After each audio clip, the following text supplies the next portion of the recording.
Hello everyone. I hope आप सब अच्छे होंगे। तो आज हम बहुत ही अच्छे क्वेश्चंस के साथ आए हैं। ये दो क्वेश्चन करने वाले हैं, आप अपनी स्क्रीन पे देखिए। पहला क्वेश्चन तो ये है जो मैथ्स के लिए भी इम्पोर्टेंट है बेटा, रीजनिंग के लिए भी इम्पोर्टेंट है, और दूसरा ये आपको नजर आ रहा है। ठीक है। ये दो क्वेश्चन आज हम कवर करने वाले हैं। आप स्क्रीनशॉट ले सकते हैं। पहले खुद कोशिश कीजिए। मैं आपको कई बार कहता हूँ, अगर आप खुद करेंगे तो मुझे बहुत ही ज्यादा खुशी होगी। और कमेंट बॉक्स में अपने आंसर लिख देना। अगर नहीं कर पा रहे तो कोई बात नहीं, आप सॉल्यूशन देखिए, थोड़ा सा सॉल्यूशन देखिए, पॉज कर दीजिए, फिर कोशिश कीजिए हिंट ले लेके। क्योंकि बेटा मेरे को ऐसा लगता है कि कॉम्पिटिटिव एग्जाम की प्रिपरेशन है ना, आप फुली डिपेंड मत होइए मुझ पे, आप खुद भी कोशिश कीजिए। क्योंकि जो खुद तैयारी होती है इंसान की, वो कभी भी दूसरे तरीके से नहीं हो सकती। कोशिश करनी है। चलो जी। आई होप आपने कोशिश की होगी और निकाल भी लिया होगा कुछ बच्चों ने क्वेश्चंस। देखिए क्या है पहला question. In the 19th century a person was x years old in the year x square। ठीक है। 19th सेंचुरी क्या होती है पहले तो मुझे ये बताइए। बहुत सारे बच्चे 19th सेंचुरी को ये समझते हैं 1901 से लेके 2000 तक। नहीं। सबसे पहली बात तो यही कंफ्यूजन हमें दूर करनी है। 19th सेंचुरी जो आपकी शुरू हुई थी 1 जनवरी 1801 से, ये स्टैंडर्ड है। कहां तक बोलो? 31 दिसंबर 1900 तक। ये आपने ध्यान रखना है। 19th सेंचुरी का मतलब 1900 से शुरू नहीं हुई आपकी, 1801 से शुरू हुई। समझे मेरी बात? तो ये आप गड़बड़ नहीं करोगे तो फिर तो क्वेश्चन में कुछ है ही नहीं। ये बात आपको क्लियर होगी। 1800 समथिंग से लेके 1900 के बीच में ही उसकी एज है कुछ ना कुछ। देखते हैं क्या है। A person was x year old in the year x square. यहां पे आपने पॉइंट पकड़ना है। अब मुझे ये बताओ, 1800 और 1900 के बीच में ऐसा कौन सा ईयर है जो एक परफेक्ट स्क्वायर वैल्यू है? अब यहाँ पे आपके थोड़े से हिट एंड ट्रायल भी काम करेंगे। और वैसे तो मैं बैंक वाले बच्चों को सबसे पहले ये कहता हूँ 1 to 30 तक याद करो। और कैट के बच्चों को भी कहता हूँ कि 1 to 30 तक के स्क्वायर्स याद करो। हैं? फिर उसके बाद मैं कहता हूँ बेटा अगर आप याद कर सकते हो तो 31 से 50 के भी कर लो। क्योंकि आजकल एसएससी, बैंकिंग, कैट और जो +2 के बाद एग्जाम्स होते हैं, कैलकुलेशन एक बहुत ही इंपॉर्टेंट पॉइंट बन चुका है। और जितने आपको स्क्वायर क्यूब याद होंगे उतना आपको बेनिफिट मिलने वाला है। ठीक है। तो ठीक है, अगर आपको नहीं भी याद है, चलो नहीं याद है, सपोज मैं मान के चलता हूँ आपको 1800 और 1900 के बीच में एक परफेक्ट स्क्वायर ढूंढना है। चलो आपको ये तो याद है ना कि 40 का स्क्वायर क्या होता है, इतना तो कोई भी बता देगा, 1600। और 45 का स्क्वायर क्या होता है? मैंने 5 में एंड होने वाले नंबर्स की ट्रिक बता रखी है। ये जो 5 में एंड होने वाला नंबर है, इसको 5 का स्क्वायर 25 कर लो। और ये जो बचा हुआ डिजिट है, इसको नेक्स्ट नंबर से मल्टीप्लाई कर दो। 4 × 5 20 हो जाएगा। तो आपको ये भी मालूम चल गया कि 45 का स्क्वायर 2025 होता है। इसका मतलब जो हमारा परफेक्ट स्क्वायर है वो पक्का 41 42 43 44 41 42 43 44 के स्क्वायर की वैल्यू ही है कोई ना कोई। अब या तो आपको 41 का स्क्वायर याद हो कि 1681 होता है, और 42 का स्क्वायर 1764 होता है, और 43 का स्क्वायर 1849 होता है, और 44 का स्क्वायर 1936 होता है। और आपको एकदम से याद आ जाए कि सर 43 का स्क्वायर हमारा 1800 और 1900 के बीच में। या तो ये याद हो। नहीं याद है, फिर आप मेट या तो आप नॉर्मली मल्टीप्लाई करो 42 × 42 43 × 43 स्क्वायर निकालने के लिए। वो भी नहीं करना चाहते तो फिर आप इसी क्वेश्चन के डिस्क्रिप्शन बॉक्स में मेरी एक ट्रिक देख लेना स्क्वायर निकालने की। वो आप 3 डिजिट तक के नंबर के स्क्वायर इजिली निकाल सकते हो। मैं थोड़ा सा हिंट दे देता हूँ उस ट्रिक में क्या करवाया हुआ मैंने। जैसे सपोज 41 का स्क्वायर निकालना है आपको। ठीक है। तो आप क्या करोगे, ये जो यूनिट प्लेस पे डिजिट है इसको मान लोगे ए, और जो टेंस प्लेस पे डिजिट है उसको मान लोगे बी, और अपना ए स्क्र +2ab + बी स्क्र, यानी कि a + b का होल स्क्र क्या होता है? a² + b² + 2ab। हमने क्या सोचना है? a² +2ab + b²। Order change करने में कोई फर्क नहीं है। तो 1 का स्क्वायर 1 + 2ab, ये 2ab, 2 एकम 2 चौक 8, कोई कैरी नहीं आया, ठीक है।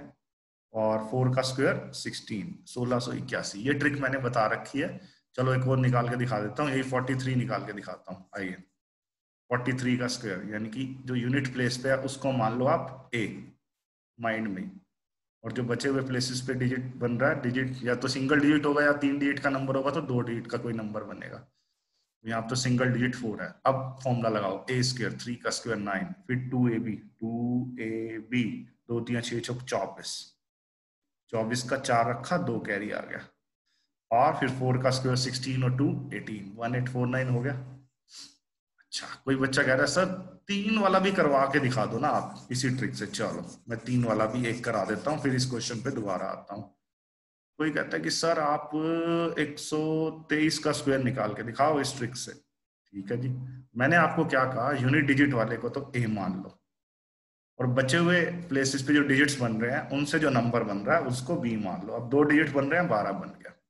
अब फिर फॉर्मूला लगाओ, क्या, ए प्लस बी का होल स्क्वायर क्या होता है, A square plus 2ab plus B square, 3 square 9, 2ab 2 3 6, 6 गुना में 12 72, 72 का क्या रख लू 2, और 7 कैरी आया, 12 का स्क्वायर 144 प्लस 7 151। आप कैलकुलेटर से कर लेना, यही आएगा। देखो ना, 3 का स्क्वायर 9 लिख दिया, फिर 2 3 2ab 2 3 6 गुना में 12 72, 2 2 आया, फिर 7 कैरी आया, फिर 12 का स्क्वायर 144 प्लस 7 15129, ये 123 का स्क्वायर होता है। आई थिंक आपको ट्रिक भी समझ आ गई होगी। आओ अब इस क्वेश्चन पे आते हैं, मूव ऑन करते हैं। बेटा ये स्क्वायर वाली ट्रिक, या तो अगर नहीं पूरी डिटेल में और देखेंगे तो डिस्क्रिप्शन बॉक्स में वीडियो डाल रहा हूँ जो मैंने ऑलरेडी बनाया हुआ है कि स्क्वायर कैसे निकाल सकते हैं। तो इस क्वेश्चन को पढ़ते ही पहले तो 19th सेंचुरी में कंफ्यूजन होती है बच्चों को। तो 19th सेंचुरी बच्चों कौन सी होगी, 1801 से लेके 1900 तक। उसमें आपको कोई परफेक्ट स्क्वायर ढूंढना है, तो आपने थोड़ा सा दिमाग लगाना है। 40 का स्क्वायर 1600 होता है, इतना तो 45 का स्क्वायर, 5 वाली मैंने अलग से बता रखी है ट्रिक कि कोई नंबर अगर 5 में एंड होता है तो 5 इंटू 5 25 करना होता है, और जो जो बचा हुआ डिजिट है उसको अगले नंबर 4 पंजे 20 हो गया। ये ट्रिक भी बता रखी है। तो 45, तो आपको ये तो श्योरिटी है कि आपको जो 1800 समथिंग वाला नंबर आएगा वो इन दोनों के बीच में है। अब 41 42 43 44 या तो आपको याद हो, या A square plus 2ab plus B square वाली ट्रिक जो अभी अभी सिखाई है वो लगा लो। आपको मालूम चल गया 1849, 1849 की बात हो रही है। तो वो जो बंदा था ना 43 स्क्वायर यानी कि एक्स स्क्वायर ईयर में कितने साल का था, एक्स साल का था, यानी कि 43 साल का था। नेचुरल सी बात है, वो बंदा कब पैदा हुआ, अगर वो 43 साल का था तो कब पैदा हुआ बताओ, 1806 में पैदा हुआ। बर्थ ईयर पूछा होता ना अगर, तो हमारा 1806 आंसर होता, लेकिन बर्थ ईयर नहीं पूछा, थोड़ा और घुमा के पूछ लिया कि वो बंदा 1884 1884 में कितना था। बहुत ईजी है, 1884 में निकालना है तो कोई आप बता ही दोगे। आपको दिख नहीं रहा कि 1806 में पैदा हुआ, 1884 में कितने साल का होगा, 78 ईयर्स का होगा।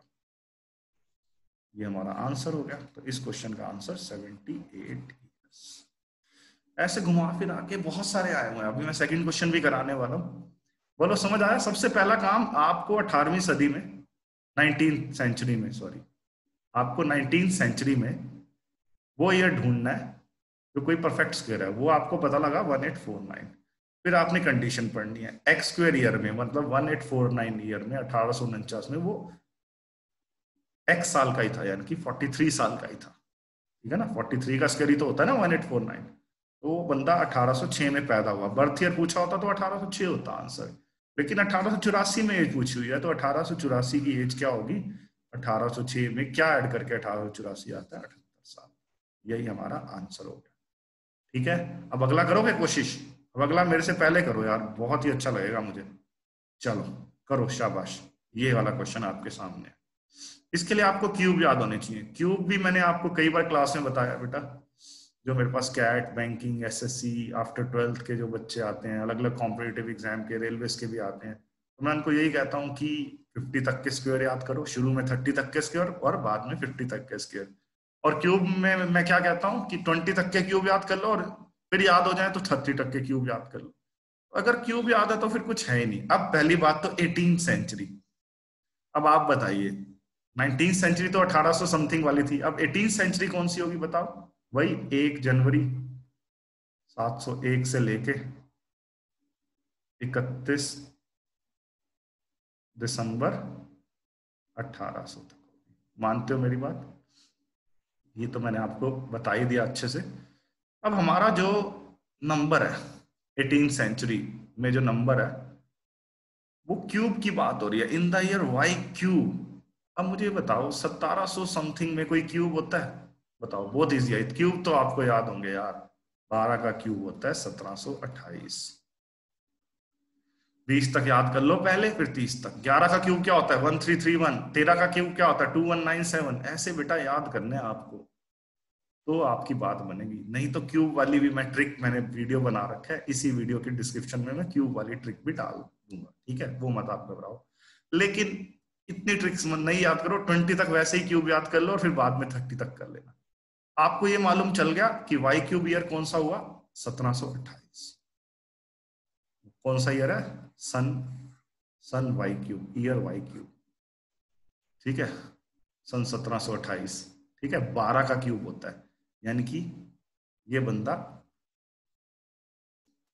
1728 में 12 साल का था।